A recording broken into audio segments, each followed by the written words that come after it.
Գումարը տուր մի ծառայիր, քրեական պատասխանատվությունից էլ կազատվես։ Պաշտպանության հանձնաժողովը դրական եզրակացություն է տվել նախագծին։ Հայաստանի ներքաղաքական կյանքը արտաքին ազդակներ է ստանում, հայտարարություն Անկարայից։ Դավիթ Բաբայանի գործը ՄԱԿ-ի կամայական կալանքի հարցերով աշխատանքային խմբի սեղանին, Բաքվի կոռուպցիան այս հատյանին էլ է հասել։ Ով ինչ ծառայությունից կօգտվի 200,000-ից ավելի աշխատավարձի եւ պակասի դեպքում։ Ջերմոցները սնկի պես աճել են, վարկերի սուբսիդավորման չափը կնվազի։ Եթե տեղացին չլրացնի թափուր հաստիքը, օտարերկրացին աշխատանքի կանցնի, փոփոխություններ աշխատանքային վիզայի համակարգում։ Իրանում 3000 ձերբակալված կա, մահացածների թիվը հայտնի չէ։ Մոսկվան հայտնում է նոր բնակավայրերի ազատագրման մասին, Կիևը լռում է։ Դասեր հանգստի հաշվին, թե աշխատանքային օրերին առավոտից երեկո, ընտրությունը դպրոցինն է։ 20-ից 25,000 արցախցի արտագաղթել է Հայաստանից եւ մարտաֆիլմ հիշեցնող կադրեր Երևանում։ Բարի երեկո, արգել հեռուստադիտող, օրվա գլխավոր ժամն է, կարևորի մասին տաղավարում Հայկ Նավասարյանն է աշխատում։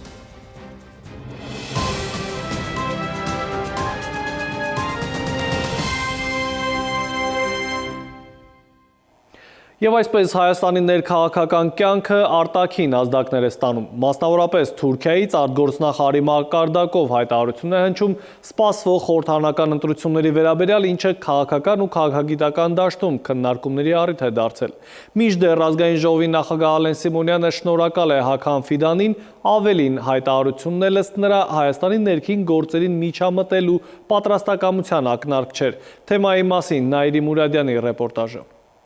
Թուրքիայի արտաքին գերատեսչության ղեկավարի Հաքան Ֆիդանի Հայաստանի վերաբերող հերթական հայտարարությունն է այս տարվա մեկնարկից հետո։ Ֆիդանը Հայաստանում հունիսին անցկացվելիք խորհրդարանական ընտրություններն է կարևորել, նշելով նաև, թե Նիկոլ Փաշինյանն առաջատար է հասարակական կարծիքի հարցումներում։ Մենք անկեղծորեն աջակցում ենք այն կառուցողական դերակատարմանը, որը նա ցուցաբերում է այս հարցում, այս մոտեցումը, այս կամքը պետք է շարունակվի։ Այլ կերպ ասած, ըստ թուրքագետ վերլուծաբանների, Թուրքիայի իշխանություններին շատ ձեռնտու է ներկայիս իշխանությունների գործելավոճը, եւ դա Թուրքիայի իշխանությունները չեն էլ թաքցնում։ Թուրքիայի արտաքին գործերի նախարարը, ով երկար տարիներ եղել է Թուրքիայի հետախուզության պետ, ուշիուշով հետևել եւ հետևում է Հայաստանում տեղի ունեցող իրադարձություններին, սոցհարցումներին եւ նրան եւս հետաքրքիր է, թե Հայաստանում առաջիկա խորհրդարանական ընտրություններում ով ինչ շանսեր ունի։ Առաջացնում է հետեւյալը. մենք սատարում ենք Փաշինյանի կառուցողական մոտեցման, կառուցողական քաղաքականության։ Անմիջապես այդ ասում է հետեւյալը. այդ քաղաքականությունը, այդ մոտեցումը պետք է շարունակվի։ Այստեղից կարող ենք բխեցնել, որ այդ քաղաքականությունը կարող է շարունակվել, այդ կառուցողական մոտեցումները իրեն կարող է շարունակվել միայն այն բարակայում, երբ Փաշինյանը վերարտադրվի։ Հետևաբար սատարել ասվում է քաղաքականության մասին, որը վարում է Նիկոլ Փաշինյանը եւ ցանկություն է հայտնում, որ այդ քաղաքականությունը շարունակվի։ Մարդը բառացի ասում է, որ հանրությունը աջակցում է այն գործընթացին, որը որ գործող իշխանությունը տանում է առաջ։ Թուրքագետն ասում է, Հայաստանի իշխանությունների կառուցողական մոտեցումը հայտնի է։ Թվարկում է Արցախը Ադրբեջանի կազմում, Արարատ լեռի վերացում Հայաստանի խորհրդանիշներից ցեղասպանության հարցի փակում։ Ինչքան էլ որ մեր իշխանությունները որոշապես համար անընդունելի է, իրենք չեն կարողանում հասնել նրան, որ թուրքական եւ ադրբեջանական խոսեցի Զանգեզուրի միջանցք անընդունելի դուրս գա։ Բաց այդ ասում են, թրիփը դա մեզ համար նույն Զանգեզուրի միջանցքն է։ Շնորհակալություն եմ հայտնում Թուրքիայի արտաքին գործերի նախարարին եւ բոլոր այն մեր տարածաշրջանային գործընկերներին, որոնք աջակցում են Հայաստանի Հանրապետության, հանրության, մեծամասնության, խաղաղության գնալու եւ առևտուր անելու, ինչպես նաեւ թրիփի շրջանակներում այդ առևտուրը զարգացնելու կոչերին։ Իդեպ Սյունիքով անցնող Նախիջևանը Ադրբեջանի միացնող ճանապարհի ապագա թրիփ ուղու մասին։ Կրկին Ֆիդանի ձևակերպումն է, որ իր երկիրը ցանկանում է, որ այսպես կոչված Զանգեզուրի միջանցքը իրականացվի այնպես, ինչպես ցանկանում է Ադրբեջանը։ Թուրքական դիվանագիտության 5 գայլը իհարկե պատահական նման հայտարարություններ չէր կարող անել։ Ֆիդանի հայտարարությունը, որ այդ միջանց կոչված այնպես բացվի ինչպես Ադրբեջանը ցանկանում։ Ադրբեջանը այդ մասին հայտարարել է անխոչնդոտ եւ հայ սահմանապահներին չտեսնելու պարագայում են իրենք պատկերացնում այդ միջանցքը։ Հետաքրքիր է, ինչ ազդեցություն կարող է ունենալ Ֆիդանի նմանատիպ հայտարարությունը հայ հանրության վրա։ Ըստ թուրքագետի այն հատվածի վրա, որը ներկայիս իշխանություններին է սատարում, Ֆիդանի հայտարարությունը շատ քիչ բացասական ազդեցություն կունենա։ Հանրությունը գտնվում է շատ խորը լեթարգիական քնի մեջ, մեր հանրությունը ցավոք սրտի գերպառակտված է, նաև մեզանում վախը ու պարտությունը այս իշխանությունները այսպես ներկայացրել են որպես պրագմատիզմ։ Ըստ Մելքոնյանի, Հայաստանի արտաքին քաղաքականությունը իմիտացիոն է։ Երևանը ոչ թե բանակցում է, այլ վարում է գերզիչելու քաղաքականություն։ Նաիրի Մուրադյան, ժամը լրատվական։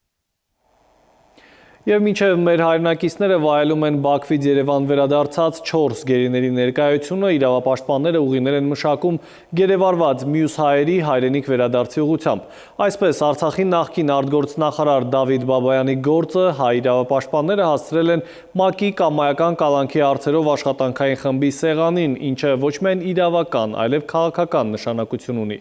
Ինչ մտահոգություններ ունեն մասնագետները, հաշվի առնելով անցյալի դառը փորձը, ժամի անդրադարձը։ Բաքվի բանտում կալանված Արցախի նախկին արտգործնախարար Դավիթ Բաբայանին ազատ արձակելու միջնորդագիրը ՄԱԿ-ի կամայական կալանքի հարցերով աշխատանքային խմբին է հասել, մեր մյուս գերիների գործերի տրցակին ավելացել։ Սա, հիշեցնեմ, դատական ատյան չէ, սակայն նաև փոխարինում է ռեգիոնալ դատարաններին։ Ունի 5 չափանիշ, դատավորի պատմուճանով մասնագետները գնահատում են ու որոշում, կամայական են եղել մարդուն ազատությունից զրկելու հիմքերը։ Այս դեպքում աշխատանքային խումբը մի քանի միջազգային փորձագետից, որոնք ներկայացնում են տարբեր տարածաշրջաններ, այսինքն օրինակ Եվրոպայից, Ամերիկայից, Աֆրիկայից եւ այլն։ Ու հենց այստեղից էլ սրվում են իրավապաշտպանների մտահոգությունները։ Միջազգային քրեական դատարանի հիմնադիր դատախազ Լուիս Մորենո Օկամպոն ամիսներ առաջ, երբ այս նույն աշխատանքային խումբը հրապարակել էր Ռուբեն Վարդանյանի գործով կամայական եզրակացությունը, պնդելով, թե Ադրբեջանի իրավապահների կողմից Արցախի նախկին պետնախարարի կալանավորումը կամայական չի եղել, հայտել էր խմբի համանախագահ Գաննա Յուտկիվսկայի ադրբեջանական կասկածելի կապերը։ Յուտկիվսկան ոչ ավելի, ոչ պակաս ճիշտ այն նույն կազմակերպության գործընկերն է, որն Ուկրաինայում ներկայացնում է Ադրբեջանի պետական նավթային ընկերությունը Սոքարը։ Գաննա Յուտկիվսկան պետք է ձեռնպահ մնար Ադրբեջանի դեմ բոլոր գործերից, որովհետև ունի շահերի բախում։ Մի ընկերության հետ է աշխատում, որը տարիներ շարունակ իրավաբանական ծառայություններ է տրամադրել Սոկարին։ Հաստատվում է ուղիղ ֆինանսական կապը Յուտկիվսկայի եւ Ադրբեջանի կառավարության միջև, որը Վարդանյանի գործով հանդես է գալիս որպես կողմ։ Ավելին, Յուտկիվսկայի ամուսինը ադրբեջանական արմատներով ուկրաինացի քաղաքական գործիչ է, ով ամուր կապեր ունի Ադրբեջանի հետ եւ հրապարակայնորեն աջակցել է Լեռնային Ղարաբաղի շուրջ Ալիևի դիրքորոշմանը։ Ավելի ուշ իրավապաշտպանները բացահայտեցին նաեւ, որ այս աշխատանքային խմբում Յուտկիվսկայից բացի մեկ այլ չինովնիկ է եղել, ընդ որում Ադրբեջանի քաղաքական վերնախավի հետ ուղիղ առանց միջնորդների կապի մեջ։ Մասնագետների գնահատականը միանգամից էր հստակ, քննությունը եղել է քողարկված սպասարկել Ալիևյան շահը նավթադոլարների դիմաց։ Անձնության մեջ կոնֆլիկտով պայմանավորված գտնվող հայերի առումով մշտապես ասել ենք ու հիմնավորել ենք հենց միջազգային իրավունքի տեսանկյունից, որ նրանց ազատություն զրկելը կամայական է, այսինքն չի համապատասխանում այն միջազգային հիմքերին, որոնք որ գործում են։ Միայն այն հանգամանքը, որ նրանք զրկված են արդար դատաքննության իրավունքի իրացումից, արդեն լուրջ կասկածի տակ է դնում ու կարիք էլ չկա անգամ բովանդերի իմաստով քննարկող տեղիներ կամ հիմք ունեին ձերբակալել թե ոչ։ 16 հայերի գործով Բաքվի ռազմական դատարանն արդեն գրեթե 1 տարի է, ինչ աշխարհին շոու է ցուցադրում։ Հիմա ունենք նաև իրավիճակ, երբ Հայաստանը Սիրիա է ուղարկել այստեղ մեր երկրում ցմահ ազատազրկման դատապարտված 2 վարձկան ահաբեկչի, փոխարենը հայրենադարձվել են ադրբեջանական բանտերում ապօրինաբար կալանված 4 հայերը՝ Սուջյանը, Էուլ Ջեկչյանը, Վագիվ Խաչատրյանն ու Դավիթ Դավթյանը։ Մի կողմից հուսադրող է, որ շարժ կա, մյուս կողմից իհարկե շատ կարևոր է շարունակել եւ անդադար այդ հարցը բարձրացնել։ Հնարավոր ու անհնար բոլոր դռները թակել է պետք, համոզված են մասնագետները։ Իրավապաշտպանները շեշտում են, թեկուզ ՄԱԿ-ի կամայական կալանքի հարցերով աշխատանքային խմբում արդեն ունեցած փորձն աչքի առաջ, թեկուզ մի ամբողջ միջազգային մեխանիզմի անաչառությունն ու վստահելիությունը կասկածի տակ առած, բայց այս գործընթացները շարունակել պետք է։ Ի վերջո, իրավական լինելուց բացի նաև քաղաքական նշանակություն ունեն սրանք։ Բաքվում ապօրինաբար պահվող հայերի ճակատագիրը մնում է օրակարգի էպիկենտրոնում։ Էդուարդ Պողոսյան, ժամ լրատվական։ Բանակում չծառայած 27-ից 37 տարեկան քաղաքացիները կկարողանան վերադառնալ Հայաստան եւ ազատվել քրեական պատասխանատվությունից ընտրություն կատարելով պետության առաջարկած 5 տարբերակների միջև։ Ծառայել 24 ամիս կամ ծառայել 12 ամիս եւ պետական բյուջե վճարել 2.5 միլիոն դրամ, կամ էլ համապատասխանաբար 6 ամիս 5 միլիոն, 1 ամիս 10 միլիոն վճարի դիմաց։ Զինվորական պարտադիր ծառայության ընդհանրապես չանցնելու համար անհրաժեշտ կլինի գլխավոր գանձարան վճարել 15 միլիոն դրամ։ Խորհրդարանի պաշտպանության եւ անվտանգության մշտական հանձնաժողովը դրական եզրակացություն է տվել իշխանական падգամավորի նախագծին։ Հանձնաժողովը քննարկել է նաեւ անհայտ կորած անձանց իրավական կարգավիճակը հստակեցնող գործադիրի նախագիծը։ Սահմանում են անհայտ կորած անձանց, ինչպես նաև նրանց ընտանիքի անդամների իրավունքները, այդ թվում անհայտ կորած անձի անհետացման պատճառների եւ հանգամանքների գտնվելու դեպքում գտնվելու վայրի, մահվան դեպքում մահվան հանգամանքների, հուղարկավորման վայրի վերաբերյալ հավաստի տեղեկություններ ստանալու իրավունքը,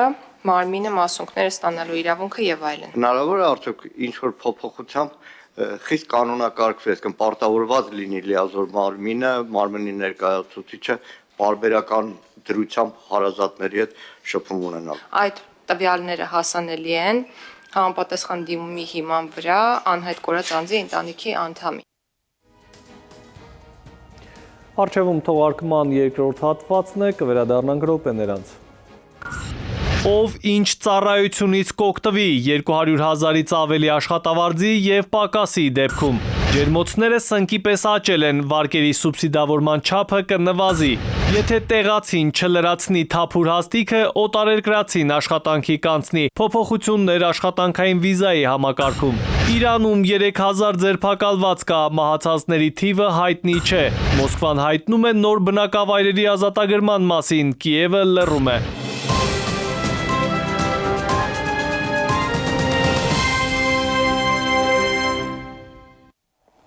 Մենք կրկին ուղիղ եթերում ենք, շարունակենք թողարկումը։ Հարևան Իրանում զանգվածային անկարգություններին մասնակցելու եւ ահաբեկչական խմբավորումների հետ կապի համար ձերբակալել են մոտ 3000 մարդու, զուգահեռ Telegram հարթակներում կադրեր են հրապարակվում դիահերձարաններից, որտեղ մարդիկ փնտրում են իրենց հարազատներին։ Այս պահին ստույգ հայտնի չէ, թե հակակառավարական ցույցերի ժամանակ որքան ցուցարար ու ոստիկան է սպանվել։ Վերջին անգամ միջազգային լրատվամիջոցները հրապարակել էին 2600 սպանվածի մասին։ Իրանի իշխանությունները տեղի ունեցածի սլաքները ուղղում են դեպի Իսրայել եւ Միացյալ Նահանգներ։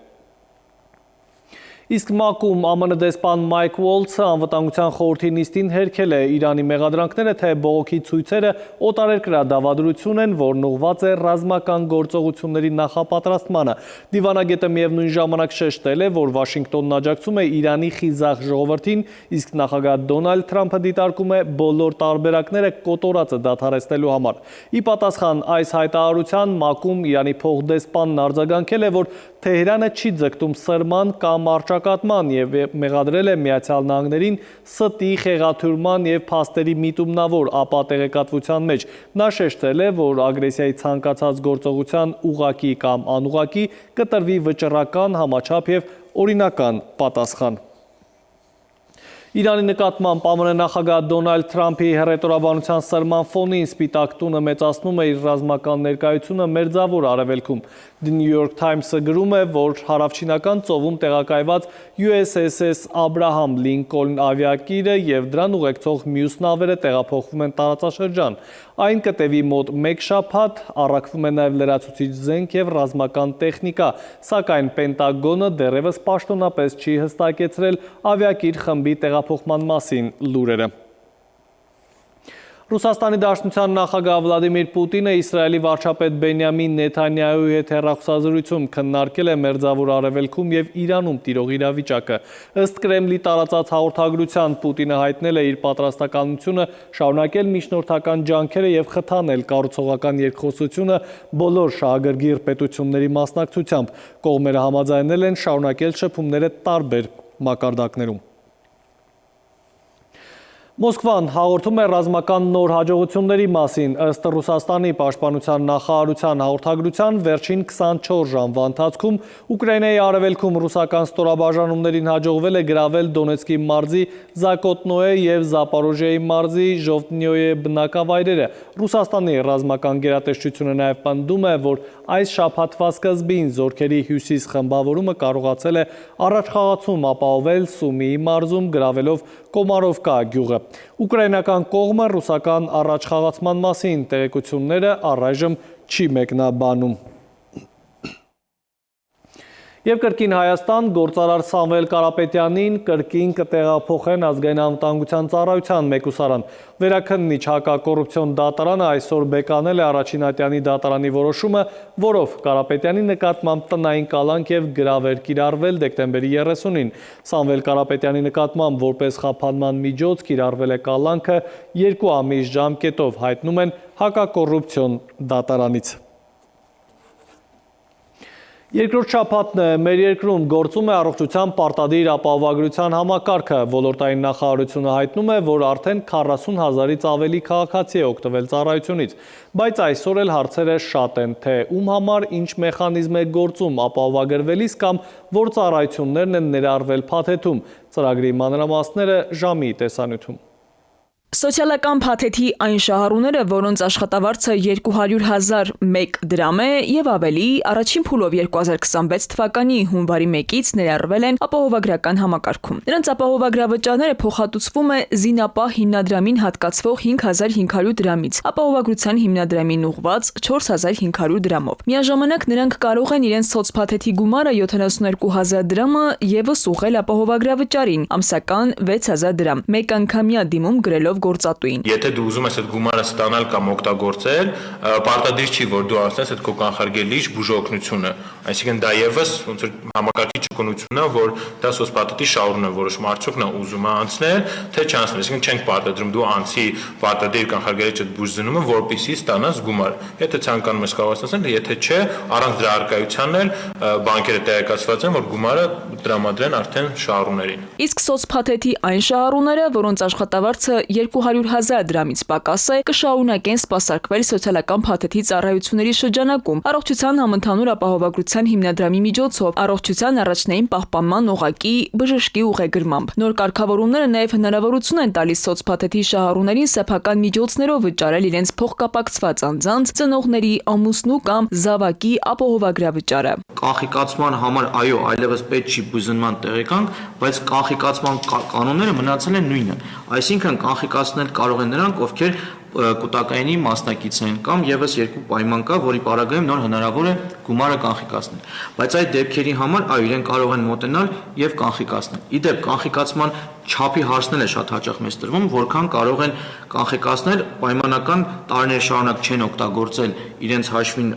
գումարները փոխանցված եւ հիմա մտածում են միանգամից կանխիկացնել։ Այս դեպքում կա կանոն, որ իրեն կարող են կանխիկացնել այն գումարի չափով, որքան որ իրենք 2025 թվականի ընթացքում փոխանցումներ են կատարել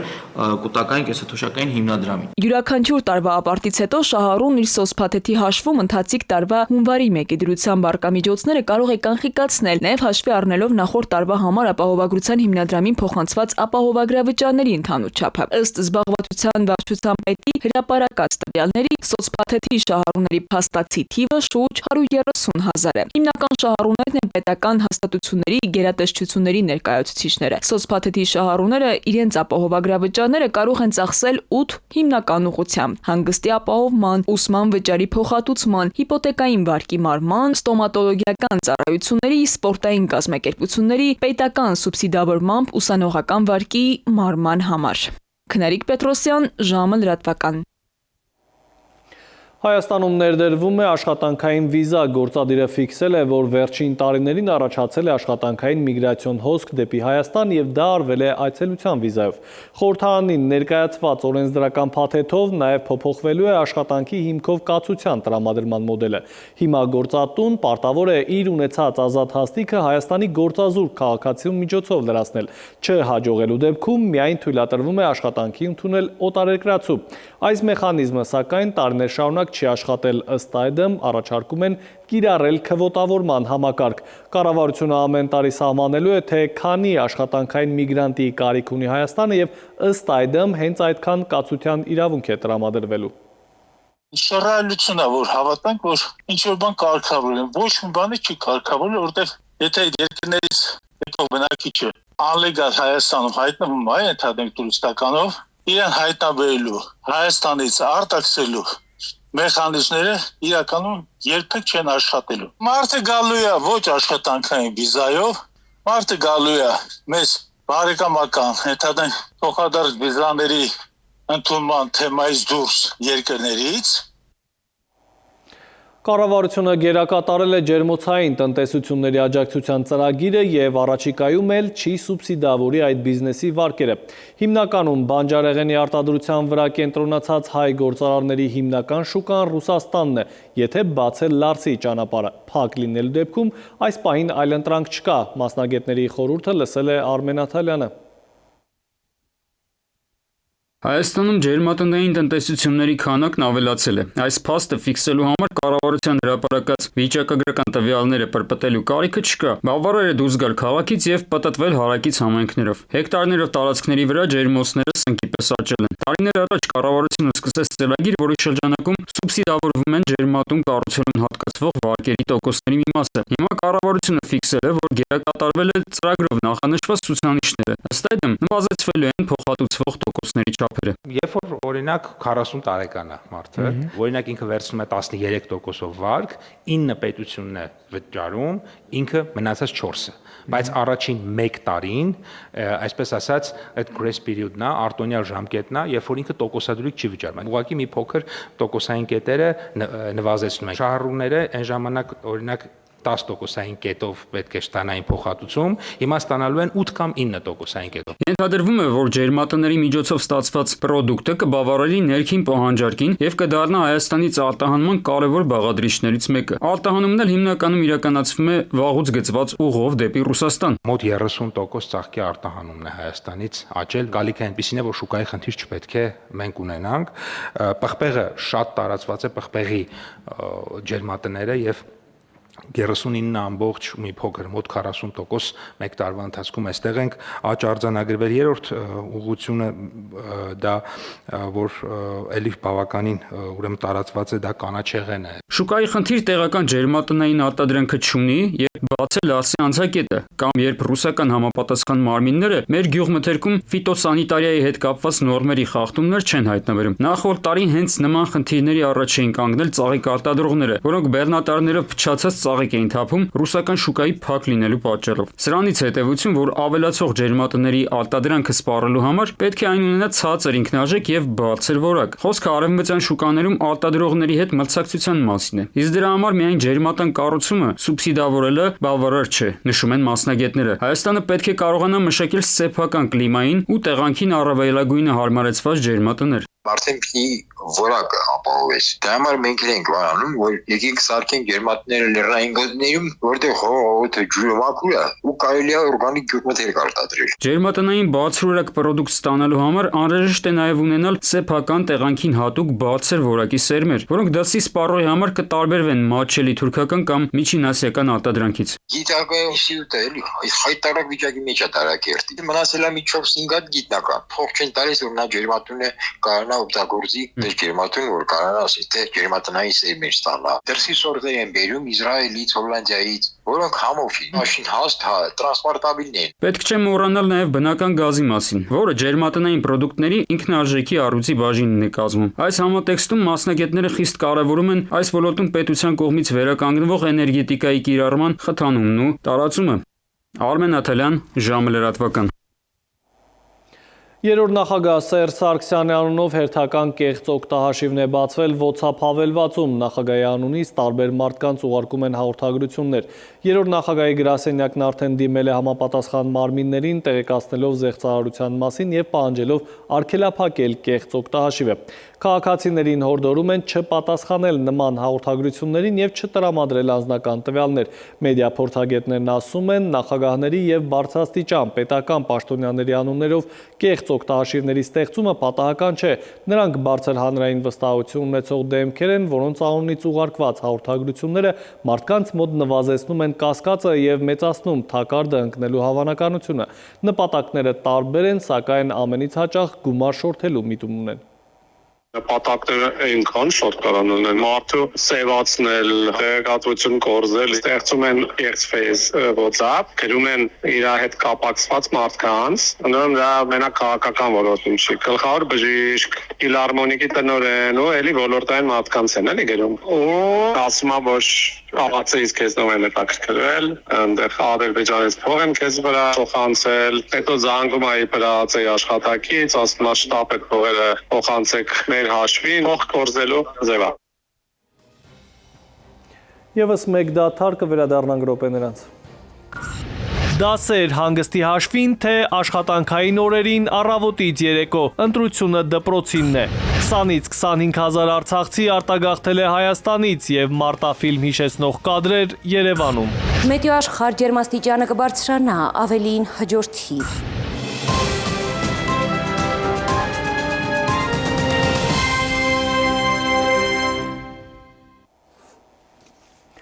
Մենք վերադարձանք, դուք դիտում եք ժամի գլխավոր թողարկումը։ Երևանում արձանագրված ճանապարհատրանսպորտային պատահարների մեջ մեծ է ինքնագլորների մասնակցությամբ վթարների թիվը։ Ըստ վիճակագրության դեպքերի մեծ մասը գրանցվել է ամառային տուրիստական ամիսներին։ Հայաստանում ևս տուժածների մեծամասնությունը, մոտ 95%-ը եղել են փոխադրամիջոցը վարողները, 5%-ը հետիոտները։ Հիվանդանոց դիմաց բոլոր տուժածները, այդ թվում փոխադրամիջոց վարողները եղել են չափահաս, մեծամասնությունը 68%-ը 18-ից 30 տարեկան, 32%-ը 30 և բարձր տարեքային խմբի ներկայացուցիչներ են։ Ինքնագլորների մասնակցությամբ ներքին գործերի նախարարությունը հայտնում է, որ հիվանդանոցներում բուժօգնություն են ցուցաբերել ինքնագլորներ վարելու հետևանքով վնասվածքներ ստացած 171 քաղաքացու։ Օրենքը գրված է, բայց վերահսկողություն բացարձակ չկա։ Ցույց տվեք մի տուգանք, որը կիրառվել է ինքնագլոր քշողի նկատմամբ կամ կանոններ խախտելու։ Փողոցում հաճախ տեսնում եք 3 ընկերով ինքնագլորի վրա ինքնագլորներ բարձած են գնում, քանի որ այդ վերահսկողությունը բացակայում է, նա անընդհատ այդ դեպքերը տեղի են ունենում։ Օրենքը գրել են ըստ էության, որ մարմնական վնասվածքների դեպքում կարգավորումներ լինի, իմանան ամեն պատասխանատվության ենթարկում։ Հանրակրթական դպրոցներում սովորող 6-7-րդ դասարանի աշակերտները անգամ կարող են դասը ավարտել 2-ին 3-ին, եթե այս ամենին գումարենք նաև հարակից պարապմունքները, սպորտ կամ երաժշտություն, ապա պատկերը ավելի է սրվում։ Երեխան առավոտյան տնից դուրս է գալիս, վերադառնում գրեթե մութը ընկած ու ուշ չի մնում հաջորդ օրվա դասերը պատրաստելու համար։ Արդյունքում ընկնում է աշակերտի ուսման առաջադիմությունը, նաև սովորելու ցանկությունը։ Ինչ անել, որ դասերը լինեն նաև հաճելի։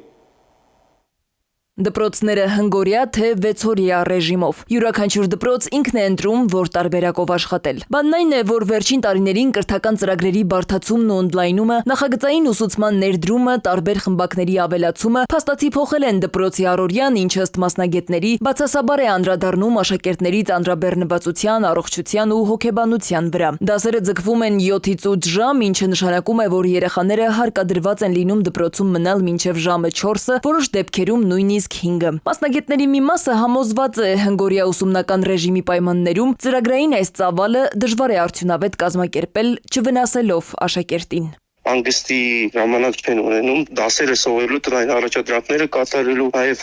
այլ խնդիրներ կան, օրվա պլանավորման հետ կապված, կան սովորողներ, որոնք մարզական խմբակների են հաճախում, այսինքն օրվա մեջ չեն կարողանում տեղավորվել։ Վերջի ժամերին արդեն իրենց կընտրացումը, process-ի նյութը ընկալելուն արդեն խնդիրներ առաջացնում։ Փորձագետների մի մասը առաջարկում է քննարկել դպրոցները 6-օրյա դարձնելու տարբերակը, շաբաթվա ընթացքում դասաժամերն ավելի հավասար բաշխելու և երեխաների օրական ծանրաբեռնվածությունը մեղմելու համար։ Մյուս մասը կողմնակից է բովանդակային ու արմատական փոփոխություններին։ Ասում են, ծրագրային բեռնաթափման անհրաժեշտություն կա դպրոցային ֆոբիան հաղթահարելու համար։ Մենք պետք է մտածենք այն մասին, ինչպես բեռնաթափենք հատկապես շատ գլխային ու շատ հիշողության վրա հիմնված ծրագրային նյութը եւ ժամանականակը այն առարկա երեխաներից, որոնք մեզ թվում է, որ անձեռնմխելի առարկաներ են, եթե մենք ուզում ենք առողջ եւ օրգանական ուսումնական ռիթմ երեխաների համար, ապա պետք է առաջին 2 առավելագույնը 3 ժամը նվիրվի որևէ տեսական առարկայի, դրանից հետո կարող են լինել լեզուները եւ արվեստներ, արհեստներ։ Եվ հավատացեք, այդ դեպքում դպրոցը չի լինի մի տեղ, որից երեխաներ ունեն ֆոբիա։ Հոգեբանն էլ նկատում է, եթե երեխան չափից դուրս ծանրաբեռնված է եւ դա չի համապատասխանում նրա հնարավորություններին, հետաքրքրություններին ու զգացմունքային վիճակին, դպրոցը նրա համար կարող է դառնալ անհետաքրքիր ու պարտադրողական միջավայր։ Մասնագետի դիտարկմամբ գերլարվածությունն ու գերծանրաբեռնվածությունը երբեք չեն եղել օգտակար երեխայի ընդհանուր զարգացման համար։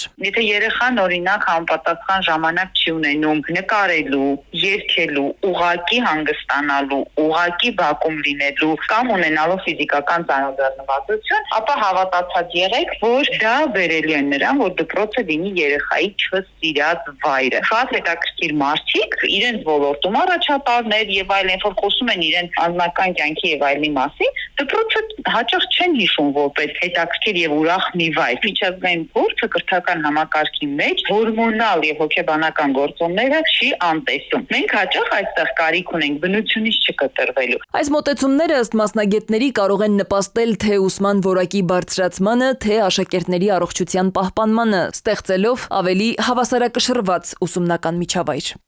Սվետլանա Ավդիշյան, ժամը լրատվական։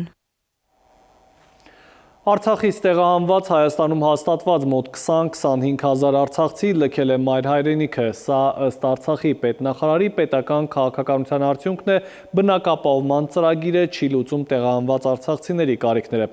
Այս եւ օրվա այլ կարևորի մասին տեսաշարում։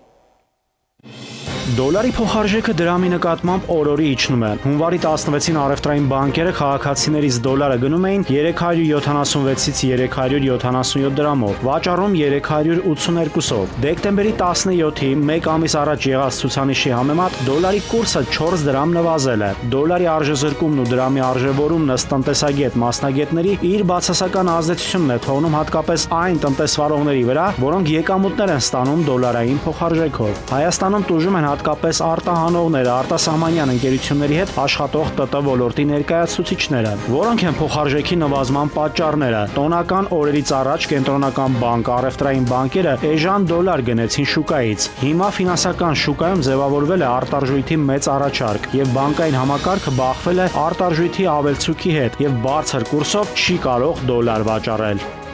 20-ից 25 հազար արցախցի արտագաղթել Հայաստանից։ Նման ցուցանիշը ներկայացրել Արցախի պետնախարար Նժդե Իսկանդարյանը։ Նա հայտնել է, որ կառավարությունը բավարար աջակցություն չի տրամադրում արցախցիներին եւ բազմաթիվ արցախցիներ աջակցության կարիք ունեն։ Եվ կարիքից դրդված արցախցիները ստեղծել են Արցախի բարեգործական հիմնադրամը։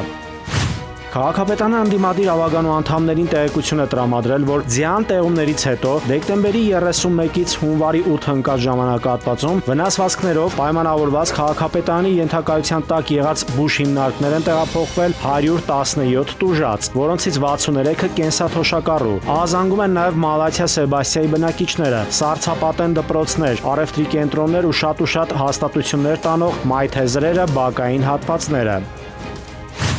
Մարտական ֆիլմ հիշեցնող հետապնդում եւ կրակոցներ են հնչել Երևանում։ Գյուրջյան փողոցում գտնվող Mercedes Magnus-ի ավտոմեքենայում գտնվող ուղևորները ոստիկանության գվարդիայի ծառայողների մոտ կասկած են հարուցել։ Նրանք բարձրախոսով հրահանգել են, որպեսզի վարորդը կանգնի, սակայն նա ոչ միայն չի ենթարկվել գվարդիայի ծառայողների օրինական կանգառ պահանջին, այլև վրաերթ է ենթարկել ոստիկանության գվարդիայի 2 ծառայողների եւ դիմել փախուստի։ Դեպքի վայրից ֆոտոլրագրող Շամշյանը փոխանցում է, որ գվարդիայի ծառայողները նախազգուշական կոց են արձակել օդ։ Տեսնելով, որ լրացուցիչ կանգնիր հրահանգին վարորդը չի ենթարկվում, ոստիկաններից մեկը իր անվամբ հաշվառված հաշվեցուցակային զենքով կրակել է փախուստի դիմող մեքենայի հետևի աջ անվադողի ուղղությամբ, ինչից հետո վարորդը չկարողանալով ավտոմեքենան կառավարել, բախվել է էլեկտրասյան բետոնե հատվածին։ Վթարից հետո վարորդն ու ուղևորը դուրս են եկել ավտոմեքենայից եւ տարբեր ուղղություններով դիմել փախուստի, սակայն գվարդիայի ծառայողներին հաջողվել է հետապնդել նրանց ու վնասազերծել։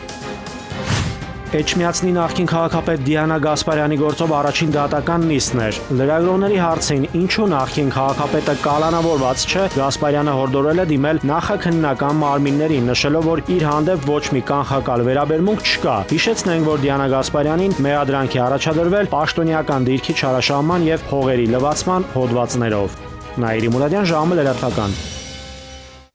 Եվ եղանակային փոփոխվող կանխատեսումներին հետևում է Լիլի Հովերը։